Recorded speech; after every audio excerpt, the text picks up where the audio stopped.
Kuasamu terlebih besar, Tuhanku terlebih besar. Tak pernah terlambat janji-Mu ya Tuhan, menolong hidupku.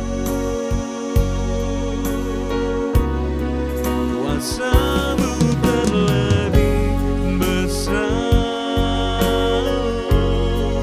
Tuhanku terlebih besar. Tak pernah terlambat janji-Mu ya Tuhan, pulihkan hidupku.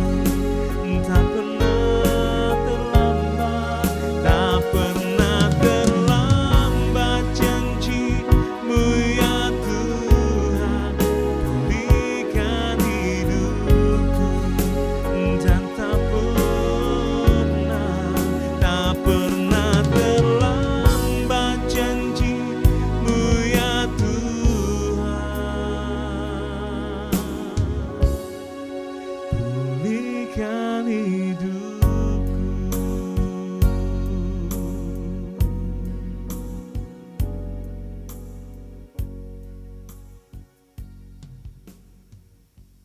Shalom Bapak Ibu Saudara yang kasih Tuhan, selamat pagi.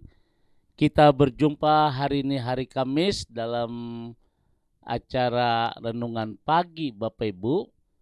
Memang betul, sebelum kita melakukan segala aktivitas kita sehari-hari, kembali kita rindu untuk diberkati melalui kebenaran firman Tuhan. Oleh karena itu mari kita tundukkan hati kita di hadapan Tuhan. Kembali ya Tuhan, pagi hari ini kami menyiapkan hati kami untuk diberkati mulai kebenaran firman-Mu. Kiranya pengurapan dari Allah boleh turun atas kami, supaya apa yang kami dengar firman-Mu hari ini boleh menjadi rema dalam kehidupan kami. Terpujilah nama-Mu ya Tuhan, demi nama Yesus Tuhan, kami siapkan hati kami untuk diberkati. Haleluya. Amin. Bapak Ibu sedang kasih Tuhan, kembali kita akan bersama-sama membuka dalam Kejadian pasal 37. Kejadian pasal 37 ayat yang ke-11. Firman Tuhan berkata, maka iri hatilah saudara-saudaranya kepadanya, tetapi ayahnya menyimpan hal itu dalam hatinya. Saudara yang kasih Tuhan, sesuai dengan ayat ini, maka saya mengambil satu tema, bebaskan diri dari kebencian. Saudara, pagi hari ini kita akan bisa melihat kisah Yusuf. Kisah Yusuf sangat bagus, saudara. Harusnya sudah cukup memberikan sebuah gambaran pada kita bahwa kebencian itu tidak akan pernah mendatangkan sesuatu yang baik. Catat hari ini. Kebencian tidak akan pernah mendatangkan sesuatu yang baik, tetapi sebaliknya cenderung akan menghancurkan.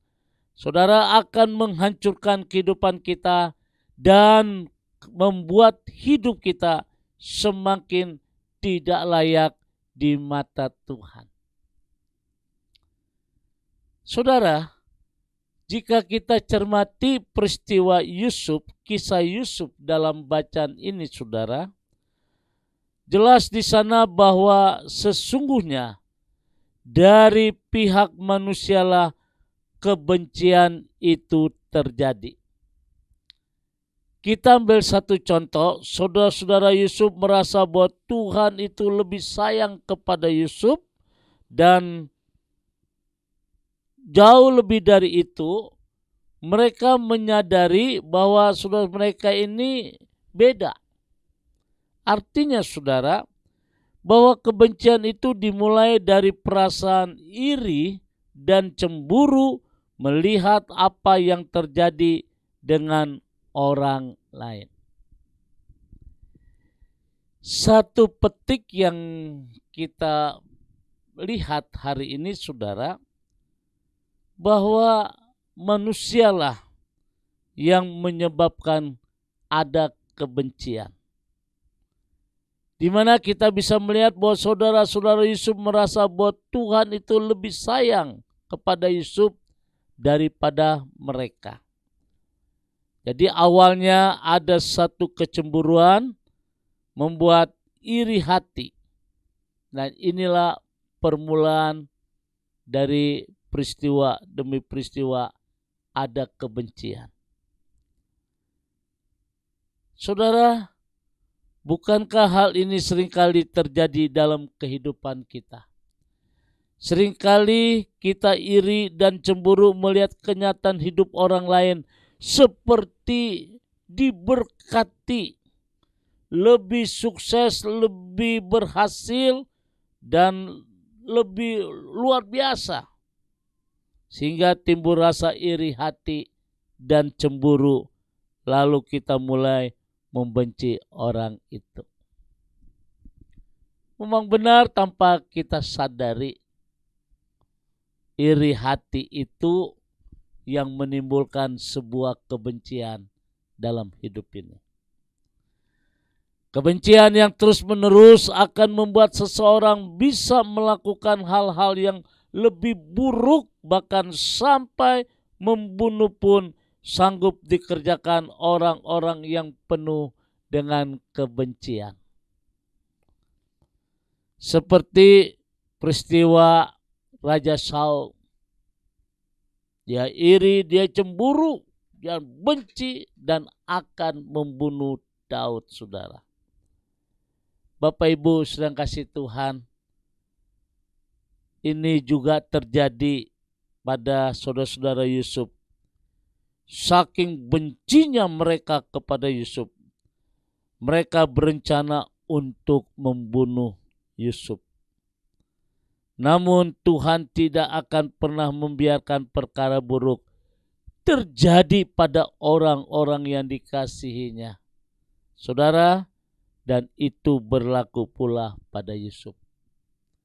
Selama kita takut akan Tuhan, selama hidupmu benar di mata Tuhan, maka Tuhan tidak akan mengecewakan itu semua. Sebab itu mari kita bebaskan diri kita dari kebencian dengan cara yang pertama, belajar mengucap syukur untuk segala yang terjadi dalam hidup ini. 1 Tesalonika pasal 5 ayat 17 itu dengan jelas. Kita harus belajar mengucap syukur atas segala yang terjadi dalam hidup ini.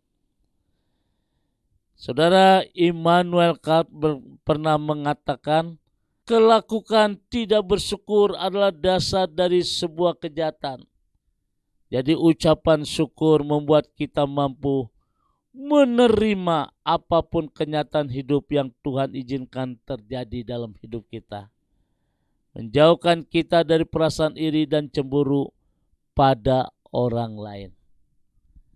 Mulailah pagi hari ini kita belajar terus mengucap syukur. Sebab di atas ucapan syukur, saudara, tidak ada kebencian. Karena kita tidak ada iri hati dan cemburu. Yang kedua, bagaimana kita menghapuskan rasa kebencian? Yang kedua, selalu berpikiran positif. Pikiran positif membuat kita selalu melihat kebaikan Tuhan dalam kehidupan sesulit apapun, saudara. Saat kita pada satu berpikiran positif, maka kita tidak akan mudah terkena virus di hati dan cemburu terhadap orang lain.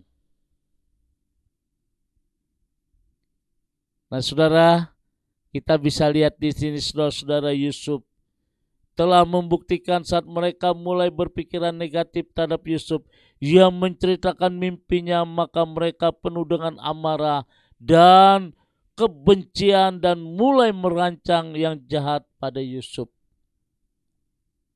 Saudara, ingat selalu bahwa dalam hidup ini kita harus bisa mengambil keputusan yang tepat. Tidak selalu mengedepankan perasaan, apalagi perasaan yang dikuasai oleh iri hati dan cemburu. Namun saudara, utamakanlah kehendak Tuhan. Biasakan diri kita menerima segala yang Tuhan izinkan terjadi. Dan jauhilah hal-hal kejahatan. Dan mulailah untuk membebaskan diri dari sifat kebencian yang akan merugikan diri kita. Bahkan pandanglah pada Tuhan dari rencananya yang luar biasa dalam hidup ini. Dua hal inilah yang membuat saudara kita akan berusaha, bahkan terus berusaha supaya tidak ada kebencian. Yang pertama, belajar mengucap syukur atas segala sesuatu yang terjadi dalam hidup kita. Dan yang kedua, selalu berpikiran positif. Kiranya firman Tuhan pagi hari ini boleh menjadi rema dalam kehidupan kita. Bebaskan diri kita dari kebencian. Tuhan memberkati. Mari kita berdoa. Bapa, kembali pada pagi hari ini kami datang di hadirat-Mu. Kami boleh mengucap syukur untuk berkat-berkat yang Tuhan berikan dalam hidup kami. Kami boleh mengucap syukur untuk kasih karunia Tuhan, penyertaan Tuhan. Kalau hari ini kami ada itu semua karena anugerah Tuhan. Bapa, terima kasih untuk firman-Mu pagi hari ini yang begitu indah. Kira firman-Mu boleh menjadi rema dalam kehidupan kami. Dalam nama Tuhan Yesus, haleluya, amin. Bapak Ibu sedang kasih Tuhan, kembali saya ucapkan selamat beraktivitas. Tetap semangat di dalam Tuhan, Tuhan memberkati. Arahkan hatimu, angkat kedua tanganmu dan terimalah berkat dari Tuhan. Kasih kemurahan, damai sejahtera dari Allah Bapa di surga. Cinta kasih dari Tuhan kita Yesus Kristus dalam persekutuan Roh Kudus memberkati kita semua hari ini. Sampai Maranatha, Tuhan Yesus akan datang kembali. Yang diberkati berkata, Amin.